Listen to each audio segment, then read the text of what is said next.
Hi guys, Lee here from FPL Family, back with another deep dive video, and today I'll be talking about the Saints, Southampton, Ralph Hasenhüttl's boys, who in the last few seasons have actually given us plenty to think about from an FPL perspective. The likes of James Ward-Prowse, Danny Ings, and even last season, if you dabbled with Che Adams, he did pretty well last season, and he did okay in the Euros, didn't he, over the summer? So maybe he's one to watch for this year. But I'm going to talk about how they finished last season, the Saints, and how Saints fans will be hoping that actually that form doesn't drip feed into this season, because they've got a difficult-ish looking fixture list going into the new season. And if they carry on the form that they showed at the back end of last season, then it could be a difficult year for the Saints. Now, I'll talk about those fixtures in a second. I'll talk about how they ended up last season.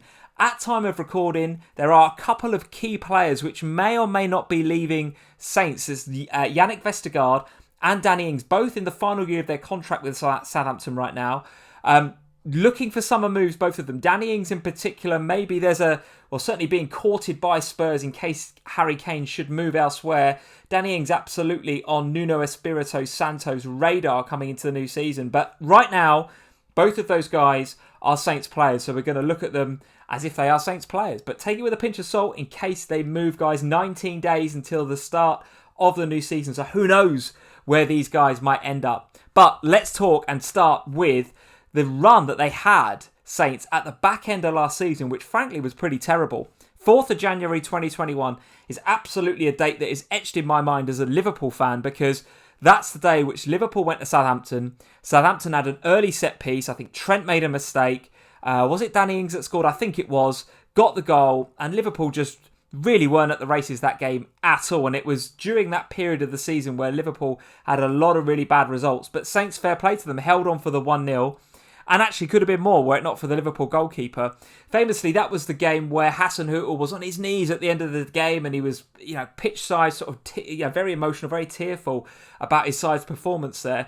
Little did he know that that was the last real high point in what was going to be a 2021 full of lows for him, because only a few weeks later, 9-0, a horrendous result at Old Trafford. And then a bit later on, there was a game where they played West Bromwich Albion on the 12th of April. I remember that game as well. Really bad result for West Brom. Now, don't get me wrong, they did win 4 games in this run, but they are games that you would have expected, I think, Saints to win. Going away to Sheffield United, who were rock bottom at the time, home to Burnley in a bit of a ding-dong battle there, 3-2, and then home to Palace and Fulham towards the end of the season. They picked up a little bit of form playing those two. But elsewhere, some reasonably heavy-looking defeats, going to the Etihad and losing 5-2, for example. Going to Elland Road, losing 3-0. Away at West Ham on the last day, again 3-0. This is not a good end to the season. And actually, since the turn of the calendar year, with the exception of that Liverpool result, Hasenhüttl's boys did not have any form, or barely any form whatsoever. So the key for Saints fans is they will be looking for answers to the question, which is, can they find a bit more form coming into the new season? Given the fixtures, I'm not sure, guys. I think I'll be sticking and waiting to see whether that they can. And obviously sold Nathan Redmond already this summer. The young man, Perraud, coming in. As I said at the beginning of the video, let's wait and see what happens to the likes of Vestergaard, Danny Ings, with only 1 year left on their contract. But the player that I do want to discuss is their creator-in-chief, James Ward-Prowse, coming in at 6.5 million in FPL this season. 156 points last year, 8 goals, 7 assists, which is not to be sniffed at all. And actually, when you look at some of the stats in the Fantasy Football Scout members area, and if you guys aren't members of Fantasy Football Scout, then what are you doing? Get in there, have a look in one of the links in the description below of this video, and it'll take you straight through to Fantasy Football Scout, and it'll tell you how to sign up as a member ahead of the new season. Southampton, very, very good in terms of goals from set plays. Second across the whole of the season last year. West Ham, we know how good Creswell was from those set-piece deliveries, of course. But Southampton, second with 15. And that just tells you a lot about how much the Saints were reliant on James Ward-Prowse for last season. However, I still think that they could have had more. And I still think James Ward-Prowse could have had more. I think they miss, certainly if you look at some of the underlying stats, the likes of Danny Ings and Vestergaard missed a lot of opportunities. So it was there for them. James Ward-Prowse absolutely putting a ton of assists on a plate, but they weren't being finished off. A lot like another big FPL asset, which is going to be big, I think, this season, or he will be popular, is Rafinha. Same for him at Leeds last season. But James Ward-Prowse coming in at 6.5. Pretty much the only one that's on my radar. Danny Ings coming in at 8 million, I think is a bit too steep for a player that he seems to be over the worst of his injury troubles, guys, doesn't he? He seems to be getting, and certainly did get, a bit more regular game time over the last 2 or 3 seasons, certainly more so than his time at Liverpool. But at 8 million, you're in the Dominic Calvert-Lewin bracket and you're in the Ollie Watkins bracket, and both of those players I think would be ahead in the pecking order in terms of my FPL choices going into the new season. But Danny Ings, don't rule him out. Obviously, he will take a lot of penalties as well. But in his absence, if Danny Ings isn't on the pitch, or sometimes even if he was, James Ward-Prowse was pretty much the king of the penalty as well. He'd step up. And even if the free kick was slightly outside the box, I remember James Ward-Prowse stepping up, and it felt like a penalty a lot of the time for him.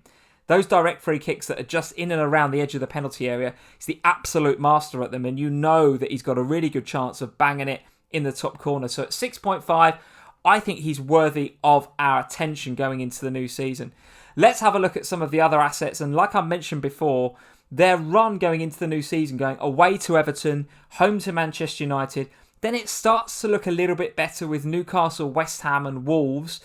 3 of the next 4 after that, but an away trip to Man City embedded in there as well is not easy. It's not the easiest of starts for Southampton. And if you go and search or look at the fixture difficulty ticker on the Fantasy Football Scout main page, if you're a member, you can, of course, sort by difficulty. You'll have seen us use that before on our live streams. Southampton currently ranking 15th out of 20 if you sort those games by difficulty. So certainly those 2 Manchester games I think will put a lot of managers off starting with some of these guys. Now, McCarthy and Forster both coming in at 4.5. That's a difficult one. And again, we saw, certainly towards the end of last season, Hasenhüttl kind of switching these guys around and not kind of sure which goalkeeper to go for. So therefore, my opinion is you steer clear, especially with those fixtures. Don't think I'll be going in on either McCarthy or Forster at 4.5. The one that you might want to have a look at the back there, because there's no Nathan Redmond anymore, you might want to look to the other side of the pitch. Have a look at Kyle Walker-Peters potentially coming in at 5.0. If he can shake off some of those injuries and stay injury-free this season, could be a good pick for us. We know what you're going to get with Kyle Walker-Peters, and that is a little bit of attacking intent, as well as maybe a clean sheet or 2. But again, the fixtures put me off a little bit. Stevens in there and Vestergaard in at 5.0. It'd be interesting to see whether Stevens comes to the fore. I guess Bednarak and Vestergaard probably the main 2 that Hasenhüttl will look to. But if Vestergaard is going to move on this summer, then Stevens will probably come in as a 4.5. Again, you've got to look at those 2 and say, well, where's the aerial threat? If I go back to my previous conversation about James Ward-Prowse, who is going to be the tip of the spear? Who's going to be heading his set-piece creativity home? And Vestergaard, that's the reason I think FPL have put him at 0.5 more than the other 2, is because he's got a little bit more about him. He's tall, he's big, he's strong, and he gets on the end and carries a bit more goal threat than maybe the other 2.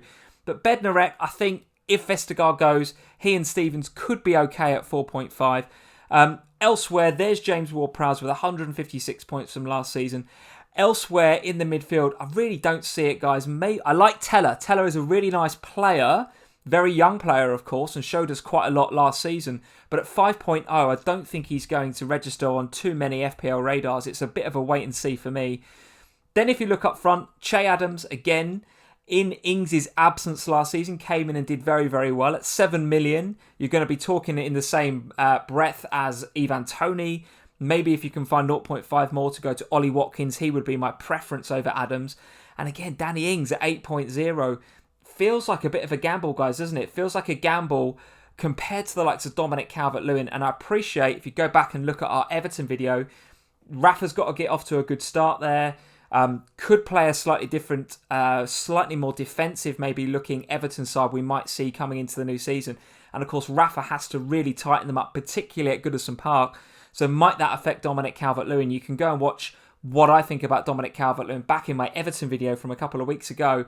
But if you're going to have a straight choice between Ings and Calvert-Lewin, I think it's got to be Dominic Calvert-Lewin that gets the nod for me, given the fixtures look so good for Everton starting off the season. And again, Obafemi, 4.5, you might use him as a bit of bench filler, and maybe he comes in if there's injuries to the other 2. But again, he's full of youthful potential, Obafemi.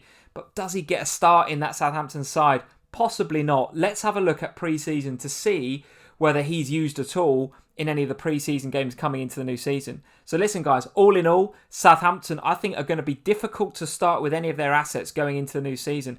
Those two Manchester games in game week 2 and 5 definitely put me off, despite some reasonable looking fixtures around it. But guys, let me know if I've missed anything. Are you going to go for Danny Ings in game week 1? Are you going to keep faith in Che Adams if you had him last season? Get in the comments below. Let me know what you think of Southampton coming into the new season. Can they turn their form around from the back end of last season? Or maybe they lose a couple of key players between now and the start of the season, and actually that form continues and they could be in for a difficult season. I'd love to know your thoughts. Get in the comments below. Let me know who you are picking. Hit that subscribe button, guys, if you're new to FPL Family. If this is the first video you've ever watched, hit the subscribe and the notification bell so you know when we're live with our Sunday night live streams. Every single Sunday, FPL Family coming at you right here on the YouTube channel. Leave us a like before you go, and I'll see you in the next video. Cheers, guys.